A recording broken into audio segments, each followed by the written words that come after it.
Welcome back to days 11, 12 and 13. Um, Day 11, which was Monday, we saw the beginning of the machine harvesters. So it was quite a full-on and hectic day. We had a team of pickers out on the more steeper vineyards picking away, and the machine harvester started I think at about 1 o'clock, and got through about maybe I think it was about 5.5, 6 ton, um, pretty quickly. So we had a lot of prep to do in the morning. So the normal cellar checks, as I've been kind of talking about throughout the whole, all the entries, and then processing, cleaning tanks, racking as well, and blending some stuff together to make room for what we were going to get in.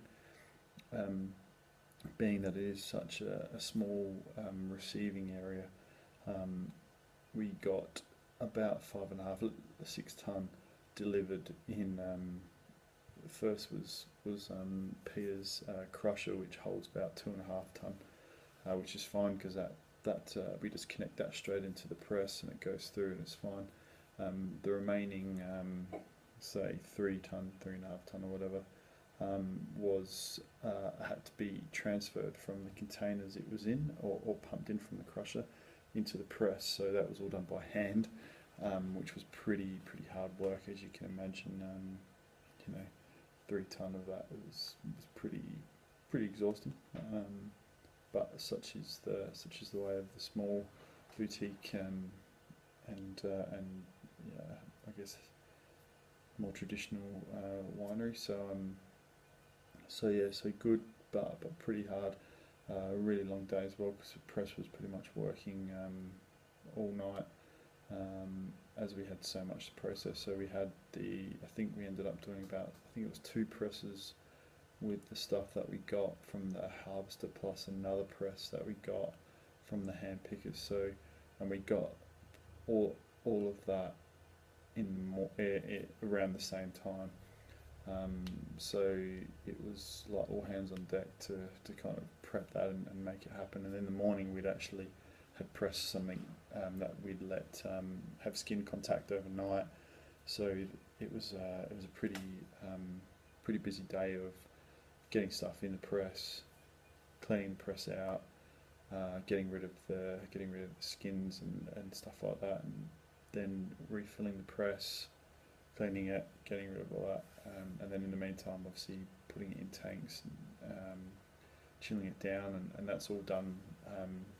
Most of the tanks do have a jacket around them that Peter can chill, but if he really wants to chill it quite quickly, we have to do it via steel hose pipes that fit into the top of the tank, and you turn on the obviously the really like the cooled water that goes through the steel hose pipe. So it's literally like a couple of garden hose connections to obviously build the length out.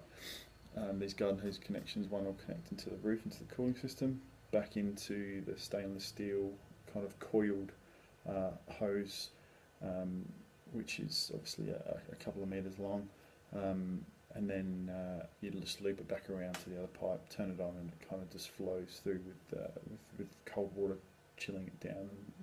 Yeah, so we did a fair bit of that as well. So Monday was quite a busy day, finished pretty late, and really quite stressful. We also received the last stuff from the vineyard in Bacont.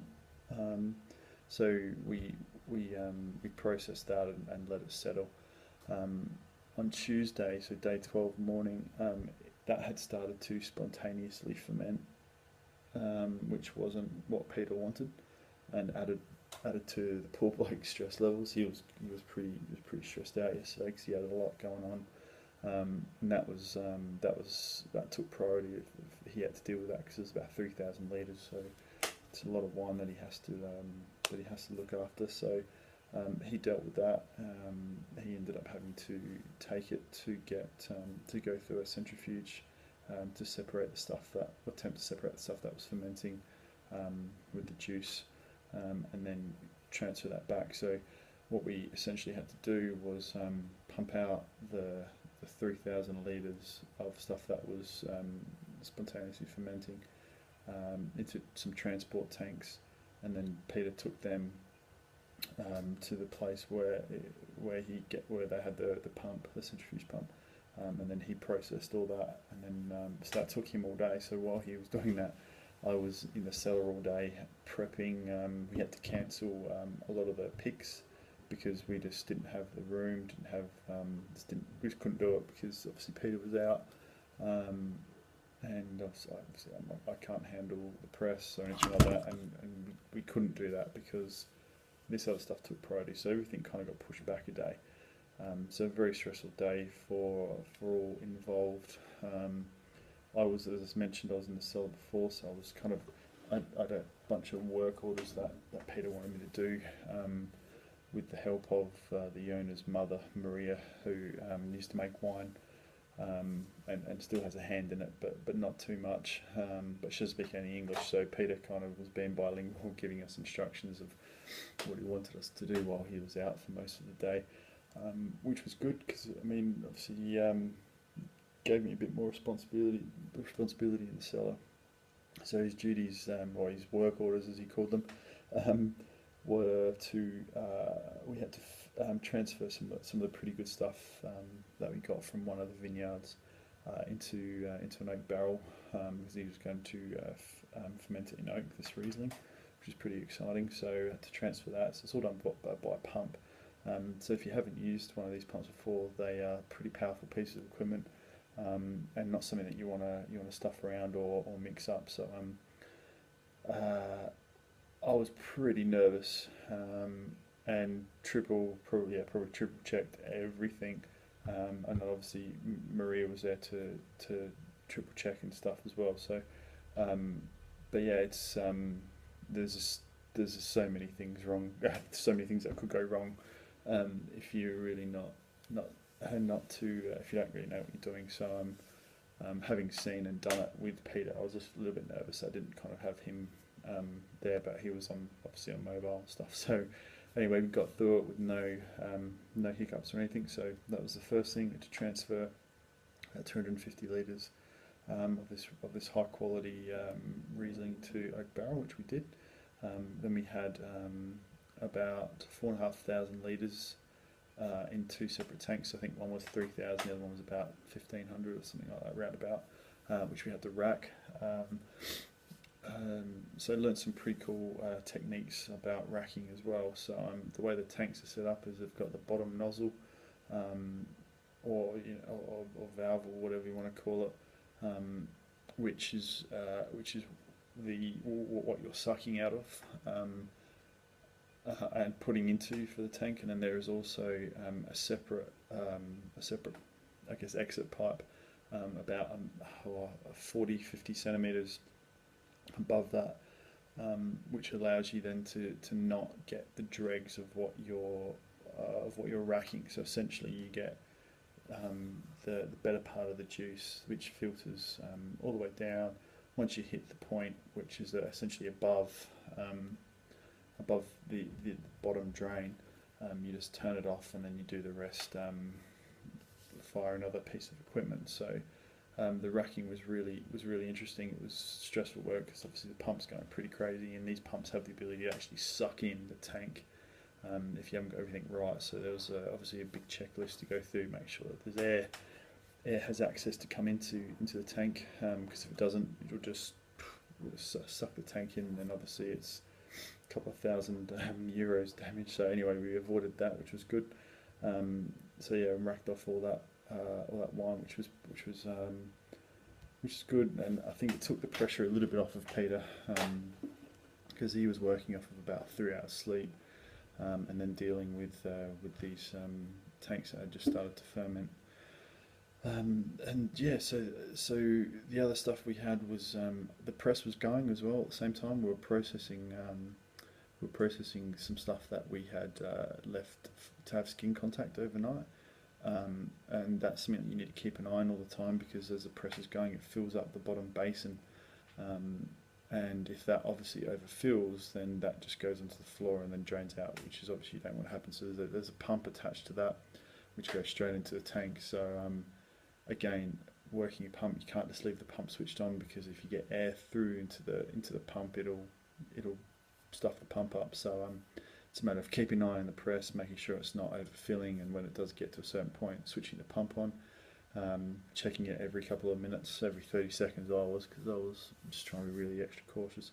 And then as soon as it's getting towards the end, turning off. So the press routine that Peter had on this was a 2-hour long press, which got him about, in this particular instance, about 1,200 litres. So pretty full on, but again, got it through, cleaned the majority of it, which was I did as much as I can without kind of messing around with things that I didn't really know how to do 100%. So I'd seen him do it a few times, but not enough to start fiddling with buttons and stuff. So I didn't do that until he got back, and then he showed me. So yeah, it's a pretty busy day. Didn't get much sleep, but from the Monday, but to the Tuesday was a very long day and very stressful and exhausting. But because we didn't get any grapes into process, because we kind of pushed everything back, we managed to get a bit of a decent sleep, or a sleep in, not sleep in, sorry, we got more sleep on the Tuesday night. So Peter managed to get some help with another very experienced cellar hand who can actually do more additions, and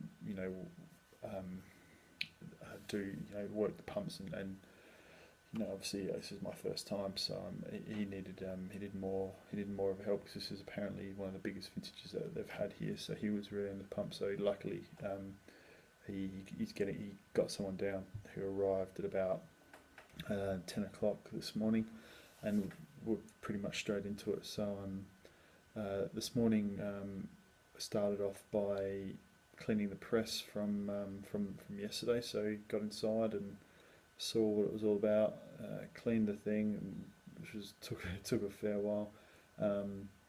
We did a couple of, I also cleaned the hydro press, but we set the hydro press up as well. So you had 2 presses ready to go, because we were getting some stuff in to be from the machines today, because they were kicking back off today, as well as hand picking, and then again it was pretty much all hands on deck. So I was out hand picking from about 10:30 till 3:30 until we picked everything, and got back, and a bit of time to upload a video, and yeah. So yesterday was pretty good, and today was good as well. Got my head around must adjustments and what these additions can do, whether it's enzymes or vitamins or yeast boosters or DAP, which is diammonium phosphate, like all really cool stuff. So feeling much more confident about my ability to talk about that in the theory of the MW process. So that's pretty cool.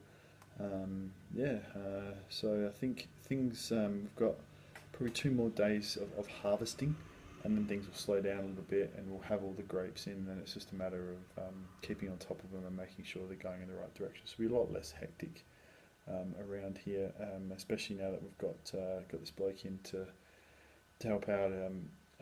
Just kind of shares the hours around a little bit, and that's pretty much it. So I'm off to the Rheinhessen in a couple of days, I think over the weekend, maybe Saturday and Sunday, to visit the other winery there, which I think has a capacity of about 300,000 bottles. Where we are now is about, I think, 30 to 40,000, so much different, much bigger. So I think off to the Rheinhessen on Saturday, so I might do one more post of the last couple of days before I go there, and then I post about the Rheinhessen. So that's days 11, 12 and 13. Some cool stuff. Hopefully it wasn't too boring and not too random and sporadic, as it was a pretty hectic day. So yeah, thanks for watching again. More soon.